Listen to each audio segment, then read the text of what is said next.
Hello and welcome to Incursion and Indie Games Podcast, your weekly source for all the indie games news you want to know and love. This week we're bringing you 4 different indie game news stories, with the exception of all of the awesome ones we've got down in freaking news cram, because apparently I can't remember what our own segments are called. I will introduce myself as Von Hyde, one of your hosts in general, or co-hosts. I'm one of the co-hosts, and I want to introduce you to my illustrious, the biggest of Josh boys. That's my other that's the other co-host, because I'm trying to rush through this as fast as possible. It's a little weird. How you doing? Do you want to explain why you're rushing through? Yes. So, the just an amazing thing that happened. We get 30 minutes into this podcast, and I realize, hey, guess what? I have not been recording any audio the entire time, because I was recording the output of my speakers, which was nothing. So that's fun. Audacity is fun. Second time I fucked up audio this week. It's amazing. But let's talk about what you've been playing this week, Big Josh Boy. Just to let you guys know, we're going to be running through a decent amount of this stuff pretty quickly, kind of at a breakneck pace, because we have already been talking for 30 minutes. So let's talk about what you've been playing. All right, so I'll talk about, I'll cut it short to just one of them this time, and I'll talk about the other one next week. So the first one that I talked about before, I was so rudely interrupted by your malfunctions, was Children of Morta. So last week we talked about them doing a limited demo, essentially. And what they did was they put the game out, what seems like the entire game, or at least as much of the game as they would have had for that amount of time frame. And they basically just said, okay, go ahead and play it and see what it's like. And it was actually really interesting because it was very similar to your normal roguelike, where you go in, you essentially start off very weak.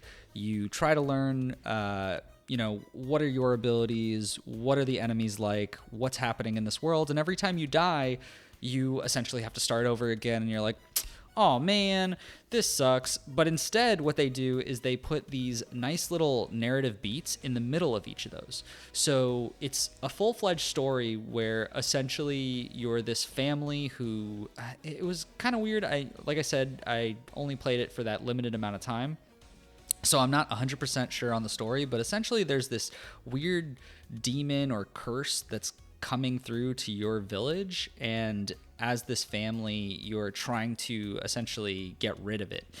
And so what's happening is each time you fail, or each time you complete a small side quest or thing inside the game, the story at the end, when you come back, will then play a new beat. So even if you fail and you progress nothing from a story perspective, you keep failing at the same boss over and over again, the story and the game will essentially continue through as if you had done something useful, giving you sort of a sense of progression and a palate cleanser of, okay, I might not have done something, but I'm getting somewhere in the game by constantly continuing.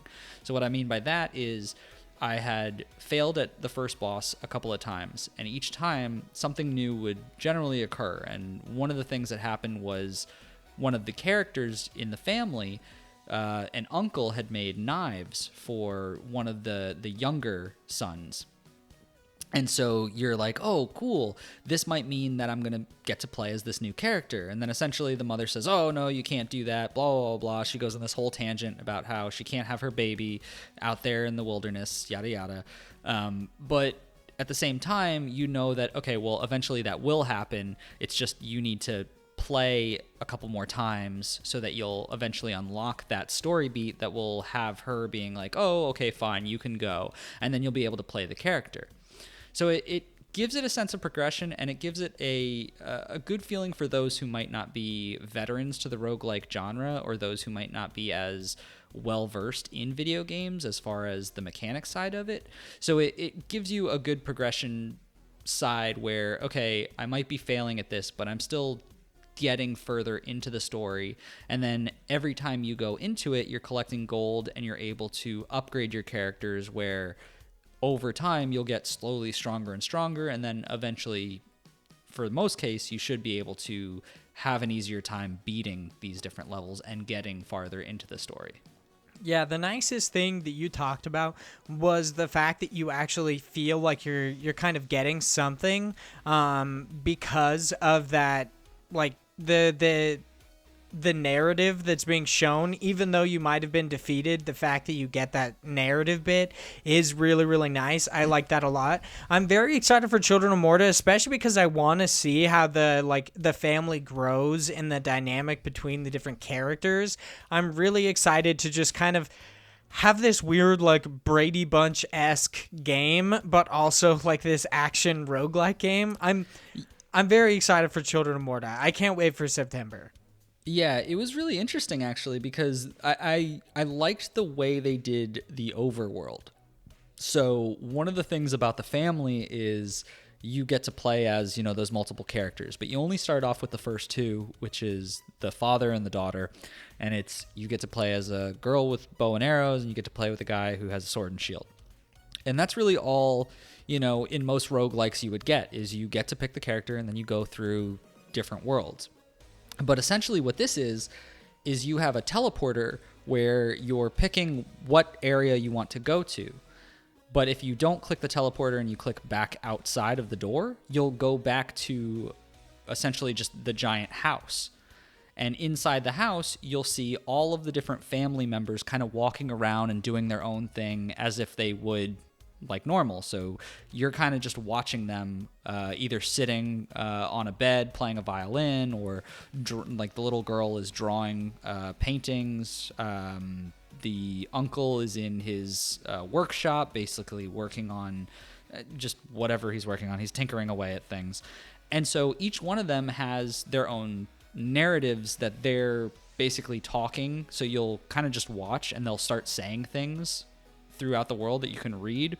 Or if there's a major story beat, there will be like a little bubble around them, and you'll click them and a narrative piece will start, and it might be like a cutscene or just some dialogue that's specific to the storyline itself. Yeah, if you guys can't tell from the way I have spoken about this game, I did not play the demo. I forgot about it.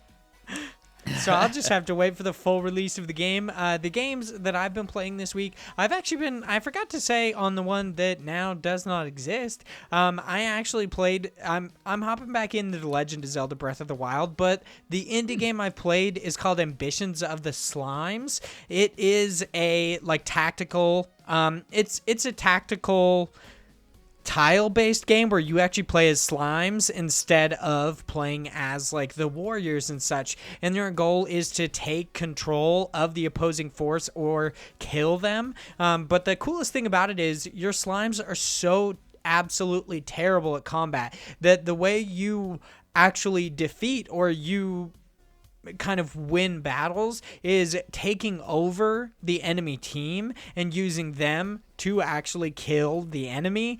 The nicest, like the weirdest thing about it, and the thing that I love the most, other than the slimes designs themselves and the mix between the overworld, kind of like the tactical setting where it's 8-bit and then it goes to like a 32 or 16-bit when you're in battles. The thing I love the most is actually the animation of your slime jumping down your enemy's throat, and then their eyes go red and they become like your character. I really, really like that. But there's all sorts of awesome games. I bought this for like $2. Awesome games, indie games are on sale on the Nintendo Switch right now. I definitely recommend you guys check them out. We actually do cover that later in News Cram, but I figure I'd just say it now, because why not? I have unlocked the key to playing video games on my Nintendo Switch, and it is playing them while watching mindless TV, like Scrubs, the TV show, which will come up later in this podcast. But before we get to that, I want to hop into our first news story. This is over on Game Informer. It is written by Elise Favis, something like that. It is Risk of Rain 2. Oh, dude. I think I messed it up again. I said the wrong thing again. And I'm the worst at these. Risk of Rain 2's Scorched Acres update arrives this week. Risk of Rain 2 is getting a significant content update next week, the first of its kind since its launch on Steam Early Access in March. Titled Scorched Acres, this update brings new gear, a new stage, new boss, and an all-new survivor named Rex, who has robotic legs. His special abilities make use of both his plant and robotic features. He can throw darts at enemies and use a mortar, but it costs health. He can also place a seed on the ground that grows into vines, and nearby enemies will be forced to heal Rex if they are in the area of effect. Scorched Acres arrives in 2 days on June 25th, which by the time of this recording and by the time of it posting, you will already be able to play as Rex. How do you feel about this, Big Josh Boy? You gonna go play Rex immediately? He looks weird. I've seen pictures. It looks like a flower with robot legs. It looks odd. I mean, I think that's exactly what they're going for. And yes, this is probably going to be one of the first things that I do right after this podcast is jump on Risk of Rain 2 because I'm super excited for it. I've played a ton of Risk of Rain 2 since it first came out, kind of burnt myself out, as well as all of my buddies who played it with me. They kind of stopped playing, and I hate playing games by myself, so I've just been waiting until new content's coming out. So now I'm finally at the point where I can be like, hey, there's new stuff, we got to play it. So I'm super hyped. I definitely like the new character because he has that mechanic that, like was said in the article, essentially his abilities are going to be useful, but at the same time can hurt him because they'll cost health. But the compromise to that is him having in his auto attack, I believe it's every third attack heals him. So I really want to see how this character plays out and how the new relics and different items that you can pick up, how they'll fit into his kit, as well as how those new items are going to affect the gameplay for the other characters. So I'm really excited for it. I love Risk of Rain, and I think it's an awesome game that if you haven't played it, everyone should pick it up, and this is definitely another reason for it. Speaking of fitting in items, I actually forgot to give our little housekeeping segment. I want to let everybody who's listening to this know that we have, for the first year, or the 1 year anniversary of Parallax Media, we have launched t-shirts. You can go to parallaxmedia.one, click on the merch tab. You'll be brought to the Teespring page where you get some awesome t-shirts. We've got the It's a Banger shirt. We have the Ghost of Vaughn t-shirt, and there's the awesome just Parallax Media t-shirt. These designs were all created by Zoe, one of the great authors and kind of just designers overall over at Parallax Media, because she actually made the Indie Incursion logo for me.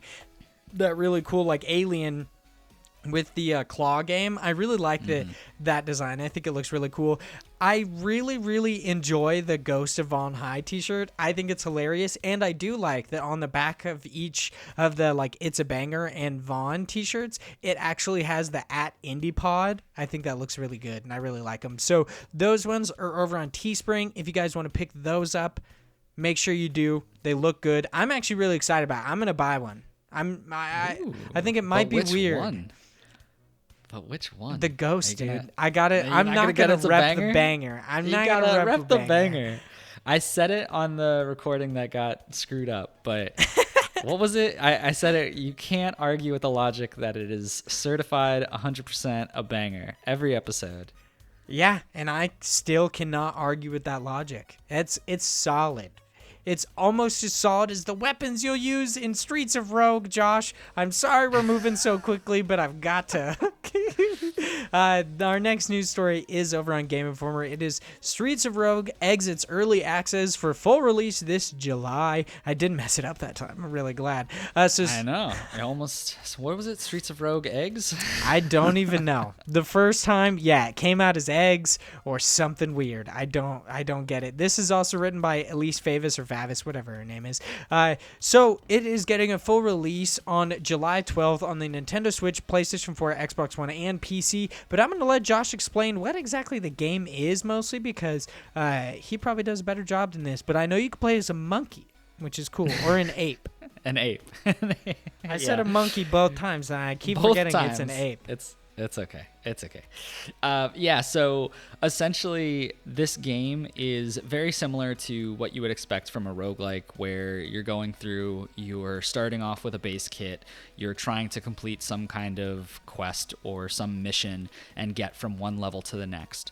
But the cool thing about this is there's a basic story where essentially the mayor has kind of gone crazy and has made these weird stipulations, and you're moving from the slums all the way up to the city, which is a nice and rich and secure area that becomes harder and harder to go through. But the cool thing about Streets of Rogue is it's essentially play your own way based on the character you pick.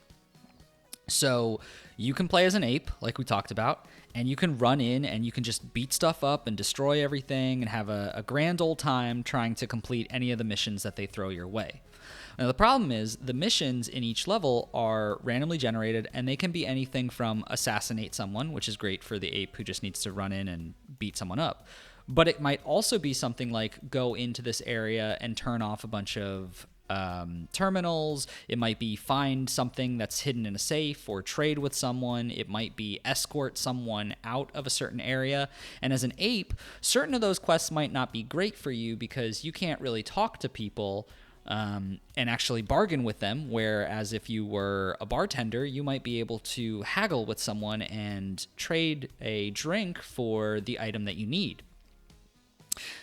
So there's a ton of different classes, which makes this so unique, and a ton of different items that make this game goofy in what it is. So the different kinds of classes you can play are things like a vampire, a zombie, a cannibal, a gang member, a doctor, a scientist, a hacker. There's a whole bunch of different characters that all have their different perks, their different unique abilities, and in that, each time you're going through, you'll also unlock additional abilities with each level and each amount of experience that you gain. So there's so many different variations to how you're going to play this game and what you'll have to go through to get to that final area of meeting the mayor and either killing him to become the mayor or tricking him to then I think it was, he has to give you his hat and then you win, but you have to like trick him to do that. I forget exactly how you do that, but basically you have to go through all of these hoops and ladders to get to that point, and it's just a lot of fun. It's an awesome game that you really got to try out and you got to watch to really see how goofy and weird it really does get, because some of those items are just very strange, from being things like pills that turn you tiny to things like a boombox that will make everyone in the city just start randomly dancing, which is really great because sometimes things can get very hectic in the later levels when there's like 20 people chasing you. But it's a lot of fun, and it's something that's awesome that it's actually coming out, especially to consoles for those who don't have a PC and want to play it. This is another one, we said it before, you definitely have to get this on the Switch or somewhere from a console perspective because you need to play this. So, do you know your objective of your gameplay experience before you pick a character? Or Nope. Oh shit, so Nope, you could totally just random. You could just get boned. Yeah. So the thing is, it's not like the end of the world if you have some that are a little bit harder. That's generally what's going to happen because there's obviously pros and cons to each character that you have, but you have to work with the items that you're given, with the perks that you get. So you might get something like a character who doesn't generally have people that follow him, but you might get a perk that everyone in the city is fond of you. So basically, if you get in a fight, sometimes they'll help you randomly because they're like, hey, I like that guy, stop beating him up. So there's different things that will help you get through it, but you just have to play to your strengths really with the characters that you pick. That's awesome. That sounds pretty sweet. So our next news story is actually staying over on Game Informer. We have a lot of Game Informer news stories this week. It's kind of crazy. So. Our next news story is written by Imran Khan, and it is Bloodstained Bug prevents progress. Players may need to restart. This is kind of the worst news ever, really, from any game, let alone a Metroidvania where you have to put in like a massive amount of hours. So with the release of Bloodstained Ritual of the Night, fans have been eager to delve deep into the new Metroidvania made by former Castlevania producer Koji Igarashi. Unfortunately for some of those fans, however, a nasty glitch may have turned their playthrough into a nightmare scenario through a recent patch. Hopefully fixes it for new players. So to explain what happens with this bug, you actually go through the game and there are certain treasure chests that you're supposed to get certain items that allow you to progress the story. But if you get this bug, it actually makes these chests, it spawns them as already being open, so you cannot actually grab the items, which means you can no longer progress. And sadly, the only way that you can fix this is by downloading this 1.02 patch, I believe, and then restarting the game. That seems to be it right now. You like, no matter what, if this happens to you, seemingly you're going to have to restart. So 505 Games went on the record and said, "We investigated a number of options to address this issue, and each fix requires a new game to be started. Despite our efforts to provide a fix that preserves pre-1.02 progress, this is the best solution to avoid future issues," publisher 505 Games said in a statement. Xbox One players will also be affected by this when the 1.02 patch is delivered next week. Switch players who have a physical copy should download the 1.02 patch before playing. So they recommend you download the patch and you restart, which really, really sucks. Hopefully they eventually come up with a new way for this to be fixed, I guess. Just sometime down the line, I hope that they fix it. I'm honestly kind of glad that I didn't enjoy the game that much from what I played, because it would have sucked so much if I got so far into this game and then ended up getting this bug where all these chests were open and having to restart. I just wouldn't. I'd just not play anymore. Yeah, I'm pretty much right there with you. This goes into that whole, like, sometimes the hype is better to wait for. A lot of people, at least I've heard it a lot, where people will say, you know what, even though a game is coming out and it's super exciting, sometimes it's better to just wait. And this is an exact example of why, like, the way games are built nowadays, like, they're made so that things are going to screw up on the first, like, week or so. Usually not this bad, though, but this is a good example of, like, why sometimes it's better to just wait. Yeah, it seems like a lot of, like, games media personalities have, within the past couple years, pretty much since the rise of, like, games as a service, they've come out and said, don't play games at launch, because you're basically beta testers. You're paying beta testers. Yeah, that's it. Which is, like, it's really interesting because there's, like, you know, reviews that are coming out already before that. So did they just not get to that point? So for Bloodstained, I don't believe there actually was. Because really? Yeah, on a bunch of, like, I was listening to Kind of Funny Games Daily, and it was with Andrea and Greg, and somebody wrote in and asked why no big news outlet actually had a review for Bloodstained, and possibly why, and it was like a day or two after its release, and I believe that's because no one actually got codes until, like, late the day before it was supposed to come out. Like, the video that I did for Handsome Phantom, I couldn't record, like, anything for it until basically, like, right before the game was going to come out.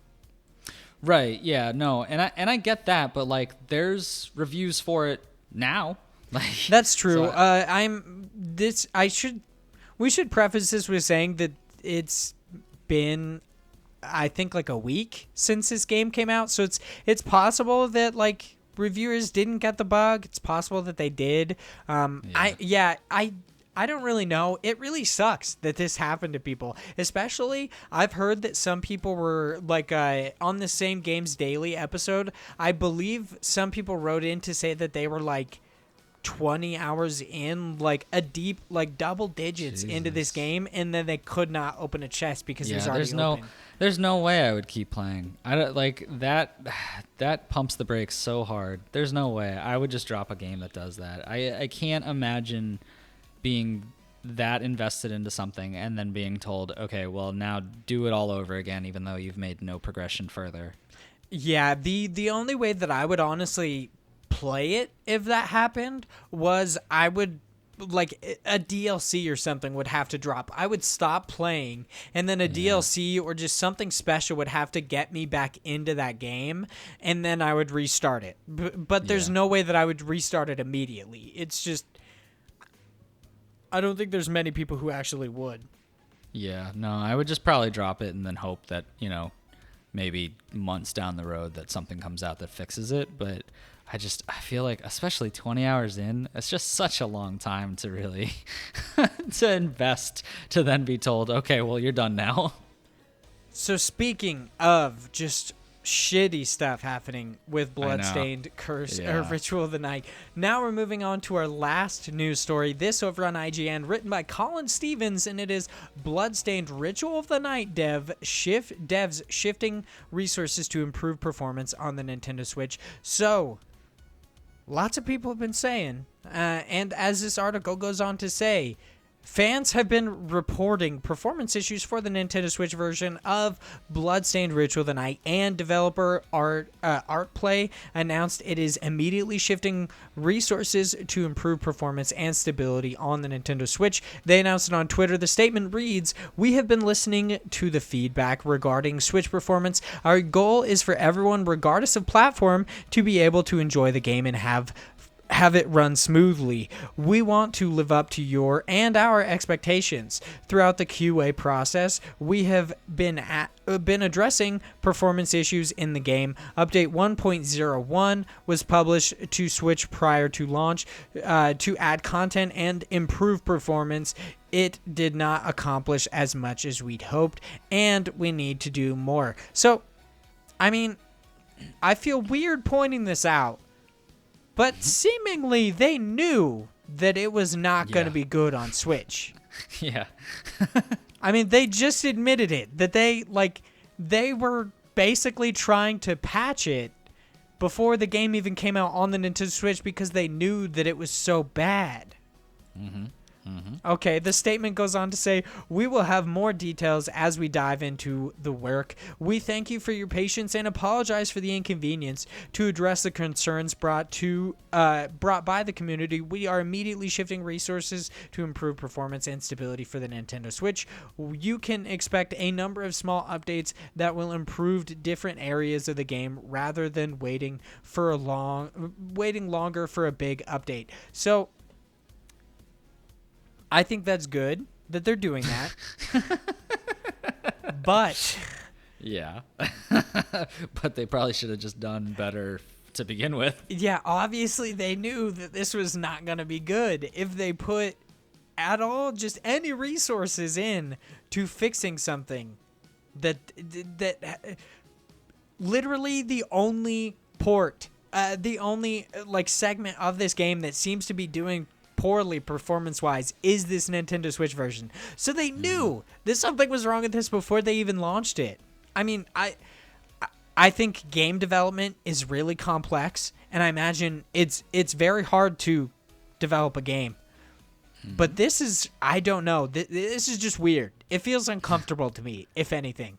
It seems like Switch players kind of got duped. I mean, first, they got their just abysmal Wii U port canceled, and then they're like, hey, we're gonna make it for the Nintendo Switch, and then they're like, yeah, but it's gonna suck balls on the Nintendo Switch, so maybe you should have bought it on other consoles. But then, hey, if you got it on other consoles, your save might have been deleted, so really it's a lose-lose scenario.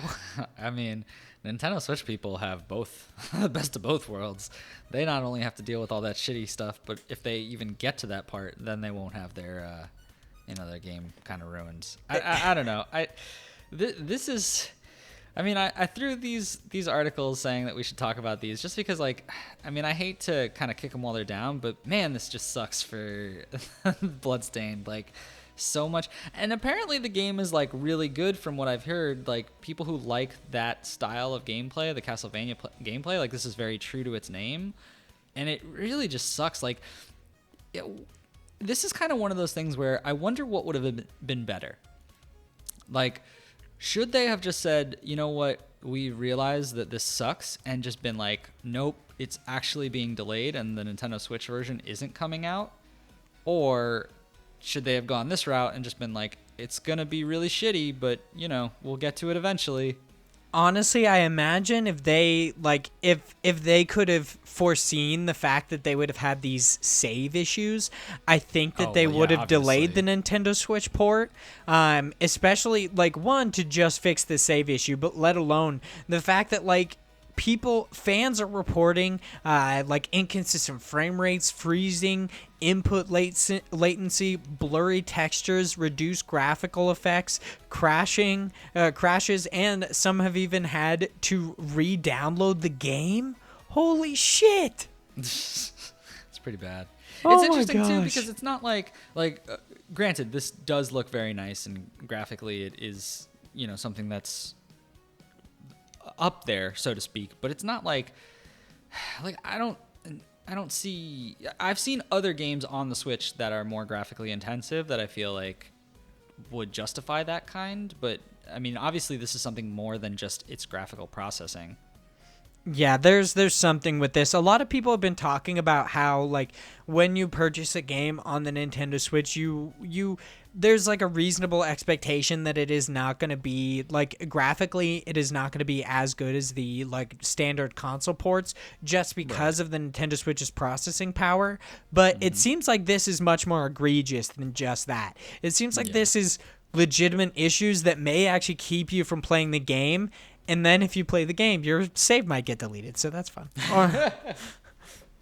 Or you might have to restart the game. Yeah, I do love... Great time all around. We didn't talk about this, but we will in News Cram, which we might as well hop into News Cram. Are you ready to get cram, Josh?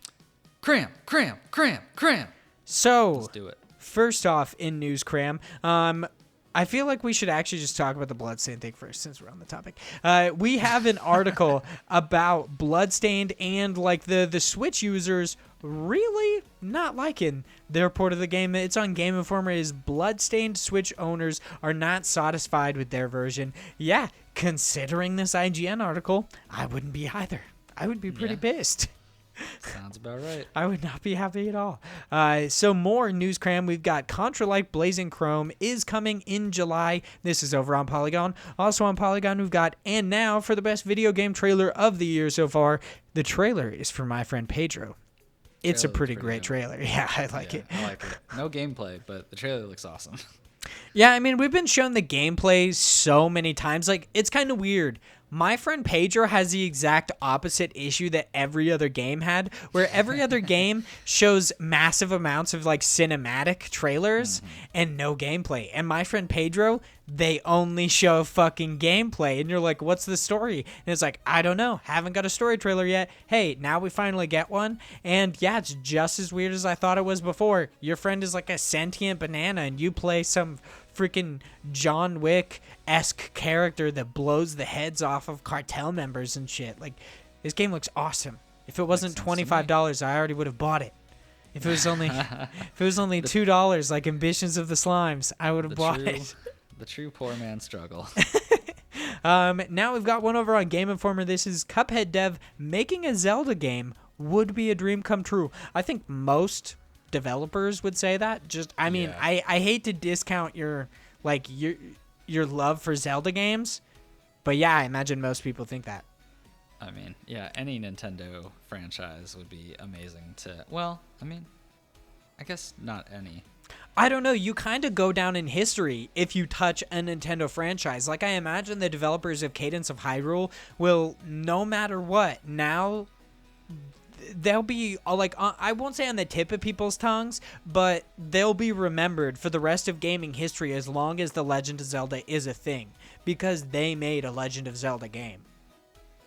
Yeah, kind of. I guess that's true. It's a spin-off technically, but I feel like not only is it it's in honor as a game developer, but I think it really improves your brand if you were to work on one of Nintendo's like franchises. But Yeah, I'd rather that's have just me. Cuphead people do a Donkey Kong game though. Yeah. The Legend of Zelda doesn't really have like tight platforming, so yeah, Donkey Kong game would be much better, especially because like they're 2D. So the 2D Cuphead, it just all makes sense. Or a 2D like how am I forgetting? Oh my God, how am I forgetting? What's the Fox game? Star Fox. Yeah, I had Firefox in my head for some reason. I don't know why. You remember? Yeah, Nintendo's Mozilla Firefox. Yeah, a 2D like Star Fox game, like a platformer, I think would be pretty cool. Obviously, it would be a huge departure of what Star Fox is because it's not really known for being a 2D game. Hell, it's not even really known for being like anything that's not on rails, but whatever, dude. It's Star Fox. They made that one GameCube game, like Star Fox Adventures or something, or he got out of the ship and it was a weird 3D adventure game where he was like attacking dinosaur people or something. I don't know. So it was a bad game. If you're a Star Fox fan, this will probably piss you off. That is the only Star Fox game I've played. Oh my God, what is wrong with you? All right, let's move on. The next article in News Cram is over on Twinfinity's Hardcore Mech Story.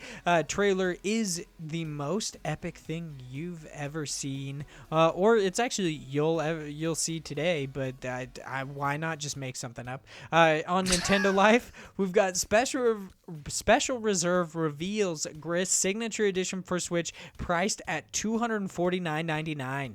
You know how much that costs? I'm fairly certain this thing costs just as much as the collector's edition for Cyberpunk 2077. Wow. I might be wrong. I'm gonna look. Cyberpunk. I'm only doing this with one hand, so it's gonna take me a second. Let's pop up this collector's edition. I mean, what kind of stuff is in the GRIS thing? There's a big art book,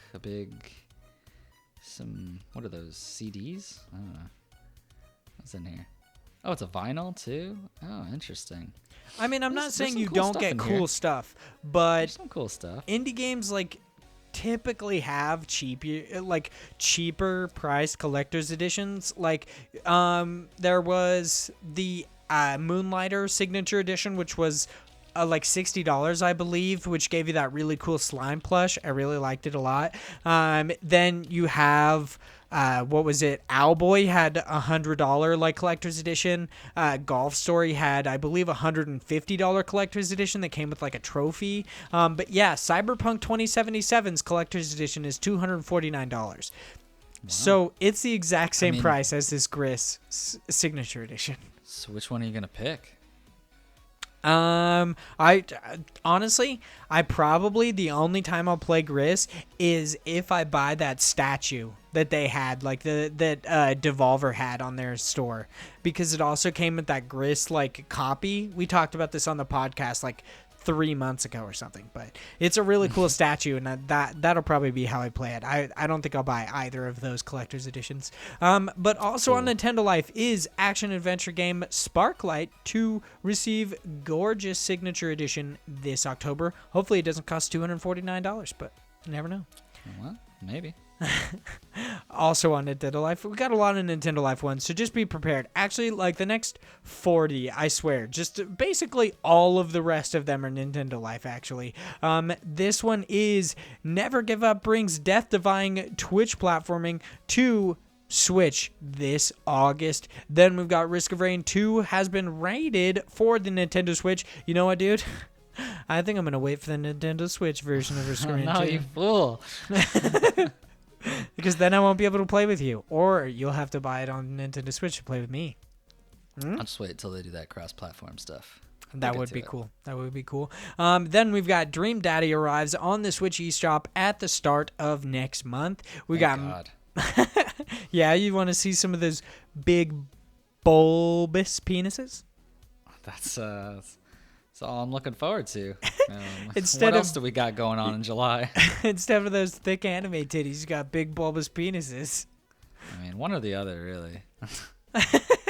Now we got My Friend Pedro is Devolver Digital's biggest launch to date on Nintendo Switch, which is saying something. Devolver has had some big hits on the Nintendo Switch, so that's pretty awesome. Now we've got reminder, get up to 80% off in the Switch eShop sale, celebrating indie devs down under. So I'm assuming these are Australian indie devs. Like this down under? Yeah. I think that this is actually one of the sales I was talking about that I got ambitions for the slimes through, and it was only like $2. So I definitely recommend it. Interesting.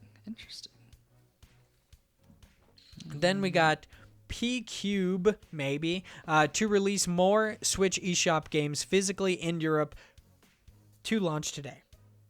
Sorry, my nose really itches. Just randomly, like right when I was saying that, my like mustache hair tickled my nose and it itched a lot. That's the worst. Now we've got side-scrolling hack and slash Dead or School is getting a physical release in Japan. This is speaking of some anime titties right here, dude. This is the story I was looking for before we started the podcast. From big bulges to big boobies. Let's go, boys. Also on Nintendo Life, we've got Fly High Works host Summer Sizzlers. I don't know why I'm having such an issue with that. Sale 11 Switch games discounted. Then we've got Banjo-Kazooie composer Grant Kirkhope maybe, says he'd love to write music for Cadence of Hyrule. Dude, I'm telling you, everyone just wants to make a freaking Legend of Zelda game. Yeah, now that they know it's possible, every indie dev wants to get in on that. Yeah, everyone's coming out of the woodwork. They're like, hey, but like me, like I could do it. Yeah, but like, what about all the stuff I could do for you, Nintendo? Please, please. Now we've got Lines X is a relaxing puzzle game coming to Switch next week, and it's less than $1. That's pretty outrageous, honestly. Gotta pick it up.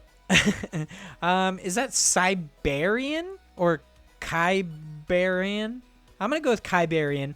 The time-traveling warrior brings cyberpunk platforming to Switch this week. Then we've got narrative-driven space puzzler Professor Lupo and his horrible pets hits Switch next month.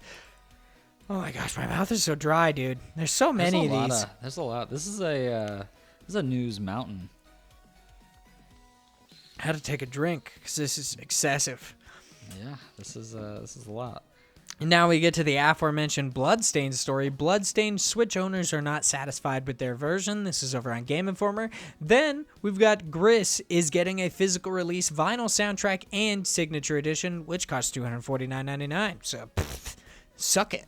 Failed to let you know about that part.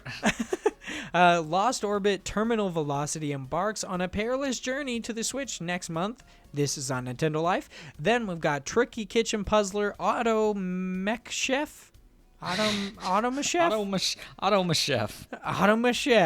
serves a taste. Secures a tasty July's release on the Switch. I don't even know what I just said. I just had a stroke. I can't wait for this one. What are you gonna say for this? Zany Shmup Q-Yo Blaster fires onto Switch this week. Did that satisfy you? I did. It was nice. Nice and slow. Projectile fighting game Lethal League Blaze expected to release in the West next month. And our last story is also on Nintendo Life, and it is port specialist Iron Galaxy helped Phoenix Lab bring... God damn it. It's the last one. Come on now. I know, and I'm just breaking down on this one. Helped Phoenix Labs bring Dauntless to the Nintendo Switch. So, Big Josh Boy, we've been blessed with so many amazing indie games news stories today that I think it's about time we give back to the creators in our next segment. God bless the crowd. This is where the biggest of all Josh Boys goes into all sorts of different awesome crowdfunding sites, finds some awesome indie games for us to talk about, and we do so. Almost never shitting on them, actually, unless you have this really dumb game about cows, which I'm never going to let go because, oh my God. Are you sure? What the fuck? I'm pretty sure you might say some things about one of these games. You know what? I definitely will, because one of them is a monstrosity. So I absolutely will. So this week in God Bless the Crowd, we have Orange Island, an action-adventure RPG with heart, and The Adventures of Breadman, food-based action-adventure RPG. So I'm going to you just go ahead and guess. Just a random, like, flick of the coin, flick of the wrist, whatever you'd like to say. What exactly do you think I'm going to shit on out of the two of these? What do you think? It can't possibly be The Adventures of Breadman. I mean, with such a unique story and plot, I feel like they really, really got something here. There's no way. Yeah, I'm absolutely going to shit on the fact that it is 2019 and people are still releasing NES carts. No, of course, it is the fucking bread game. Yes, I'm going to shit on the bread game. But first, be a gross sandwich. I want to talk about Orange Island. You hunt for artifacts and utilize magic powers on a mysterious pastel. I hate my life. Pastel-hued island in this cute 8-bit platformer. These guys are asking for $19,025. That is their goal. They're already at $25,456. It just went up as we speak. They've got 27 days left to go. They're going to reach all sorts of awesome heights with this sweet-ass game. One thing I would like to say is to get in on their early bird, the early bird pricing on one digital copy, limit of 50, and then below it says limited 31 left of 100. And they're liars. They just lied to me. 100% bold-faced lie. Yeah, a little bit. Maybe they didn't know that they put 100. Or maybe they meant to put limit of 100. Or I don't know. I honestly have no idea. This game looks awesome. I love the fact that you can get an NES homebrew port. I think that's so cool. I love the fact that people are doing this, like putting out awesome like NES, SNES games like this late. I mean, I think like 2 years ago, somebody developed a game exclusively for like an NES cart, which is by far one of the coolest things I've ever heard. And the game actually looked really cool. I can't remember anything else about it, but it looked cool. But people are doing it.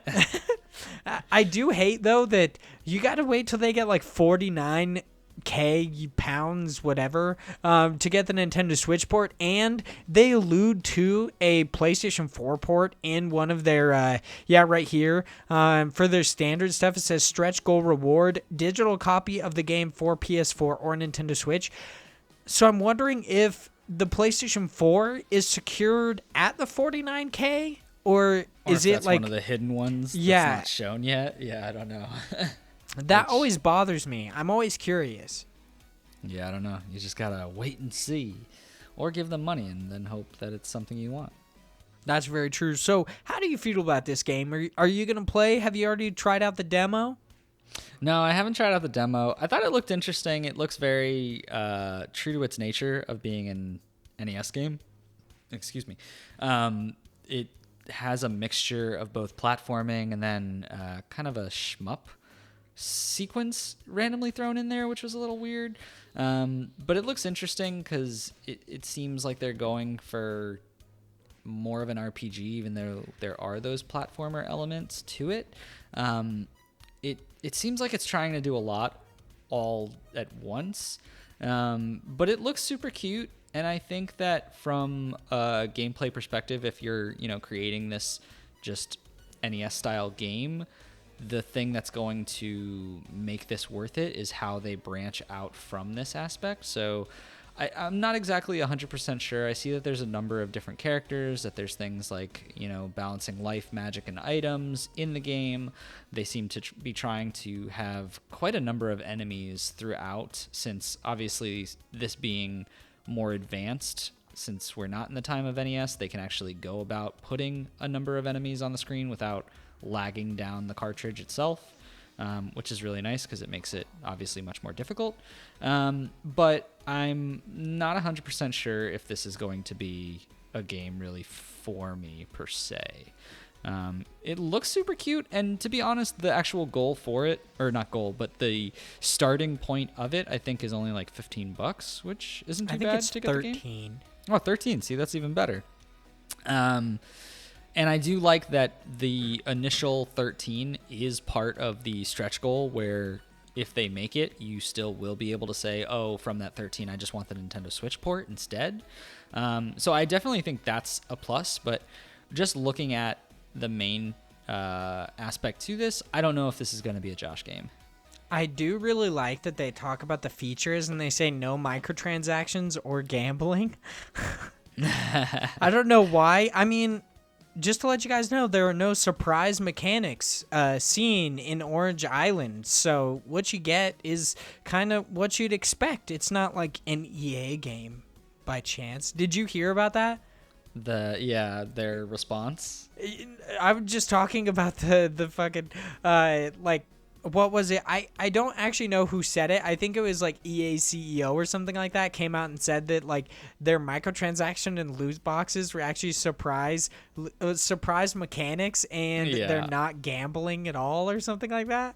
Yeah, just trying to like reword it so like lawyer speak it to make it sound a little bit nicer. Yeah, I was like, okay, like, no. I think you understand what this actually is. You're like, man, that is a surprise. But this indie game looks really good.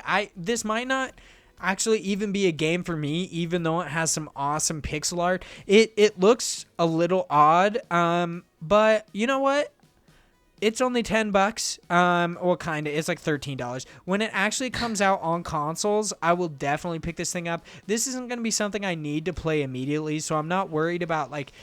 I'm not worried about getting it on the Nintendo Switch kind of a thing. Right. Like, I can wait for this to come to Nintendo Switch or possibly PlayStation 4 because seemingly nobody knows if that's a stretch goal or not. I mean, honestly, I think the Nintendo Switch would really fit this game. It just feels like this would be a good kind of, like we talked about before, sit down, have TV on, kind of half play, half watch, and go through. That being said, the actual RPG side to it and like narrative side to this might be a little bit more than you're getting from just these, still images and GIFs. But I don't know. It definitely seems like one of the more like wait kind of things for me, especially since I know that it got backed. This might be one of those things where I just wait until I see some crazy discount and then say, oh, you know what, maybe I'll pick it up. That's true. I feel like if I actually really like this game, I need to like back it just so it gets a console port. Right, exactly. Yeah.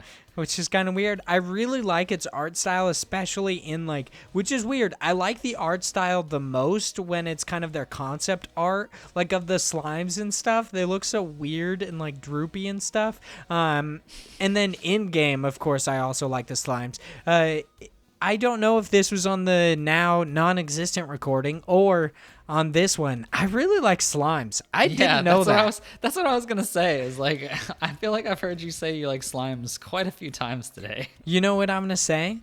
And this is going to sound like a crazy proclamation. I think I love slimes as much as you love card games. I think you mean as much as I hate card games. Nope, that's not at all what I mean, considering you love them. You admitted last week on the podcast that they're probably your favorite game. I think I might be just making something up, but you definitely said you love them. I said, yeah, maybe, but not favorite kind of game. I don't know about that. I don't think I'm ready to take that step yet. Yeah, you're not that deep into it. So I think it's about time we hop into our next one. We've got The Adventures of Breadman, a food-based action-adventure RPG. Explore a beautiful world full of fruits and vegetables on the adventure... On an adventure for uncover? Yep, uncover the truth about your existence. Yeah, that's a pretty bad typo. So, you play as a piece of bread. With a sword. With a sword. And a bow and arrow. But I haven't seen. And at times a shield. So. Yeah, it's pretty crazy. This game. What a world we live in. Looks bad. Especially because of the monstrosity, the like horrid pizza. There's like the pizza that's a full piece of pizza with arms and legs, which I didn't know that I was terrified of pizza until today. I think it's hilarious. Like, I will admit that I'm not a big fan of the art style to it because it just looks really clunky and very like PS2, early PS3 era. The Breadman looks like he's running on ice all the Yeah. time. Like Yeah. the collision detection is so bad looking. Like he'll be running and it's like he's going half the speed. Like his legs are going 12 times the speed that he's actually running. It's clearly the Dark Souls of food-based video games. I mean, that's an incredibly interesting niche. I also hate the fact that there's this like tomato enemy that has a weapon sealed to its arm, seemingly grafted to its arm, but for some reason also has a sword and shield. I don't know why. I don't get it. Yeah, he's not using the sword and shield on his back. He's just using his tomato sword or whatever. I don't know what he's using. Yeah, he looks crazy. All the enemies look so derpy. They just look so weird. And I love the gift, like the still images of your actual bread guy's face. He just looks so like derpy. I don't know. It's so blank faced about everything. I love the concept art for this, though. If the game looked a little bit more like the concept art, I think I would like it a lot more. Like, down on the Kickstarter page, it has their concept art, and I'm like, oh, this would actually, like, from this art, seems like a really interesting concept, and then you see, in all actuality, it's fucking terrifying. I think this would have done a lot better as, like, a 2D game. Yeah, it would have been great as like 2D pixel art. It would look fantastic. The biggest surprise with this is there's a pledge for $2,500. Somebody fucking backed it, dude. Damn. Somebody is gonna give this guy $2,000. $2,500. Is that for the Nintendo Switch stand looking thing? Because the Nintendo Switch stand looks actually pretty dope. It is. You get a digital high-res wallpapers. So not you get multiple. 5 digital games for the PC, Switch, Xbox, or PlayStation 4. Access to the private backer Discord group. A digital art book. Name. Okay, there's a lot. You definitely get a lot. Yeah, one of them is a Nintendo Switch Breadman toaster skin. And it looks really funny. Like, it basically turns your Switch into a toaster. That's awesome. It looks, yeah, the design on this is actually really cool looking. And then they also have Joy-Con covers that make it look like essentially toast. I really hate that I love that strawberry plush. It looks so cute. Yeah, they're all the I'd have to do is looks awesome. Pay $75 for a game that I think looks atrocious, and I could possibly get it if this person actually finishes this horrid game. Well, realistically, I don't think so because they're asking for $55,000. It's been about 6 days into the campaign. They've got 24 days left, and they currently only have $4,000. And $2,500 of that was from a single person. That's true. Well, all they need is a couple more people like that. How many backers do they have? They only have 66 backers. I kind of feel bad because this is an interesting game, but I feel like, yeah, like you said before, if this game was 2D, this art style would just be so much better. Like a 2D hand-drawn art style, like Hollow Knight, would be perfect. Speaking of Hollow Knight, guess what email I got today? That's right, Big Josh boy. I got an email from Fangamer telling me that my Hollow Knight Collector's Edition shipped out. Oh, I'm so excited! Oh man, what good news! I should be getting it on Friday. Wow, look at you! I'm very excited. I can only imagine. It's been so long. I've been waiting a while. Okay, so this is kind of a weird aside. I recently went into my local game store and I was asking the guys that own the shop if they knew when Limited Run was going to release their Celeste Collector's Edition. And he was like, oh, I don't know. They just come when they come, kind of a thing. And then I told him about the reason that they delayed my Celeste Collector's Edition. He was like, oh, because like they want to make sure their whole thing at Limited Run is to make sure that, like, let's say you buy this game 10 years from now, everything is on the disc so that you can play it. And I'm like, oh, you know what? That makes sense. But what doesn't make sense is, let's say that this is a Bloodstained-esque situation and they put this DLC on the disc, they ship it out, it turns out that now makes the game unstable and it cannot exist. Like, this game just breaks apart, they'll be fucked. So I don't understand. Just give me my fucking game, dude. You'll never get it. Apparently not. And no matter how much I talk shit about limited run on this freaking podcast, which I actually love limited run games. I'm waiting. I'm really waiting. I was going to say I'm patiently waiting, but I'm not anymore. You're not. Not at all. It's been almost 7 months. Give me my damn game. Maybe one day. So I think it's about time we segment. Oh, dude. Whoa. I just almost died.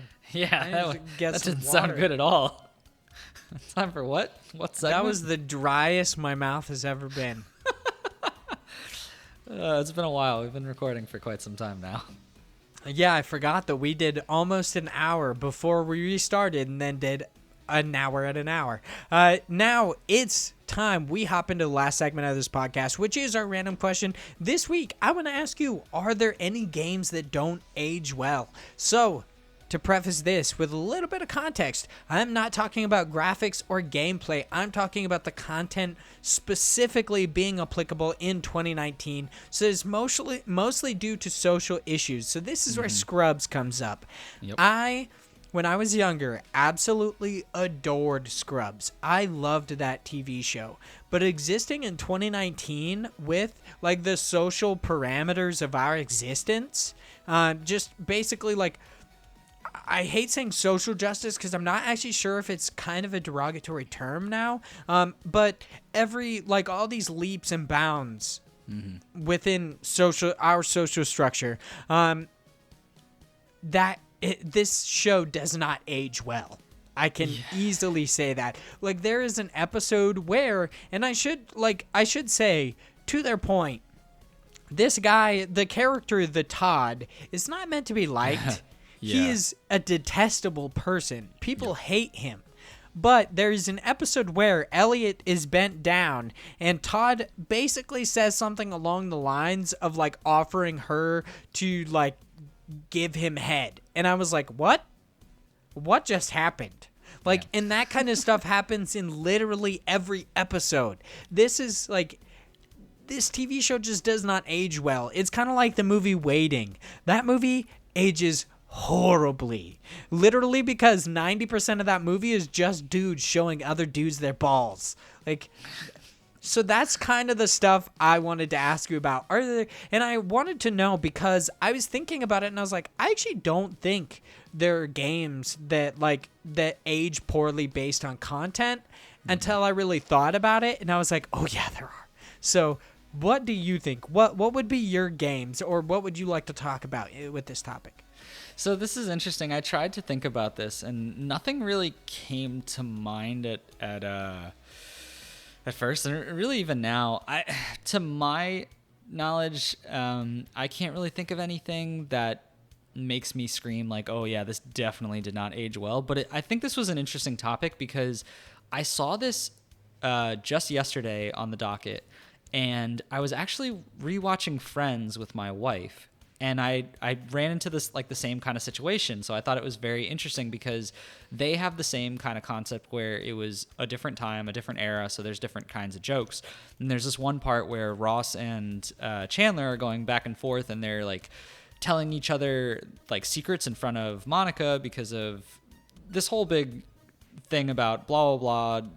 They shouldn't be telling like secrets, and they're giving each other's away as kind of like a, oh, well, you did this kind of a thing. Yeah, and when so Ross eats all the tacos and gets diarrhea. Yeah, exactly.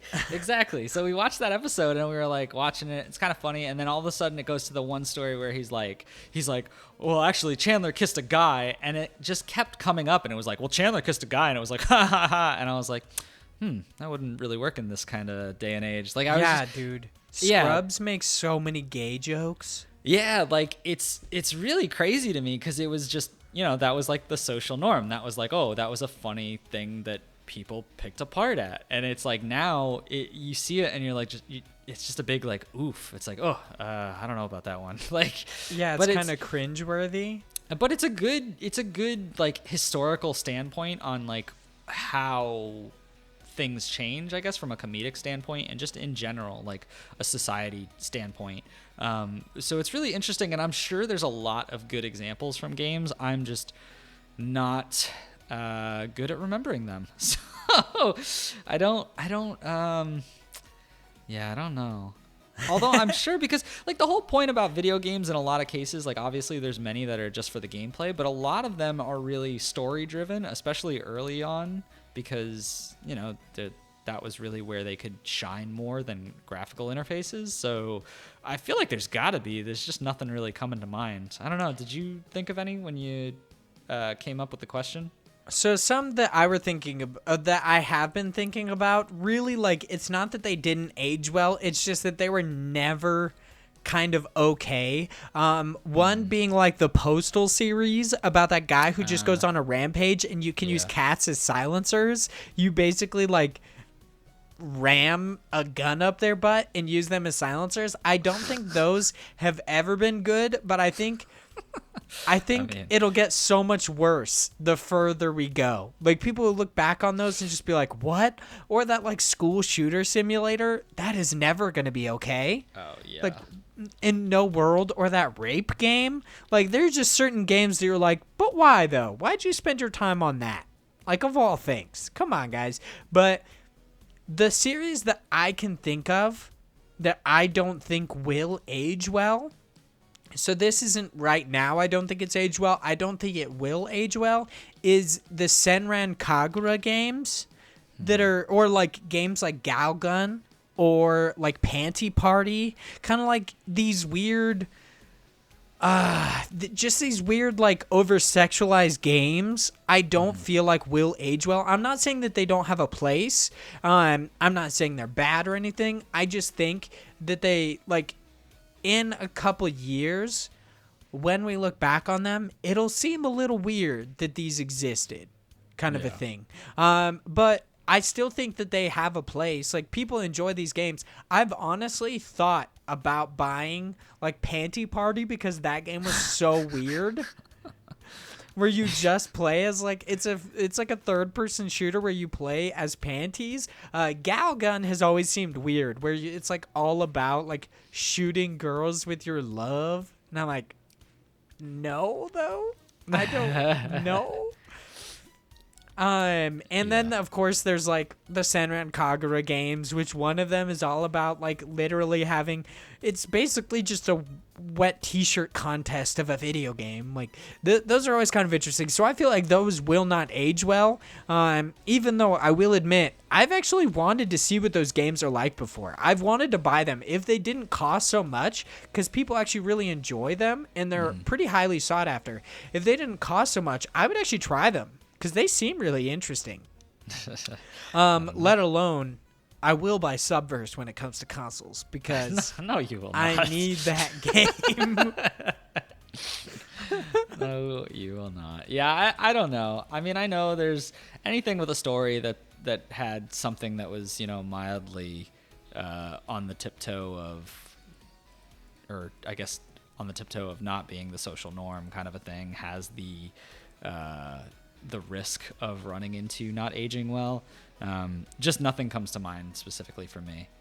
Yeah, that's very true. I feel like video games are kind of like this weird niche where if it's not outwardly offensive, then people just don't notice it.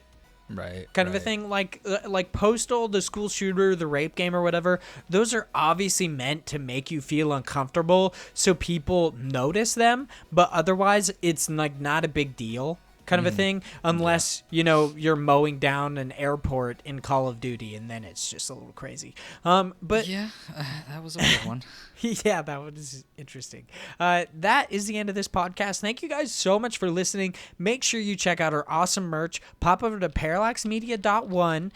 You can then click on the merch tab. It'll take you over to Teespring, or you could just go to Teespring and search Parallax Media merch, I believe, or market. You could check out the Ghost of Vaughn shirt. You could check out the It's a Banger shirt or the Parallax Media shirt. All awesome. All you could choose in different colors. They're unisex t-shirts. I'm excited to buy mine.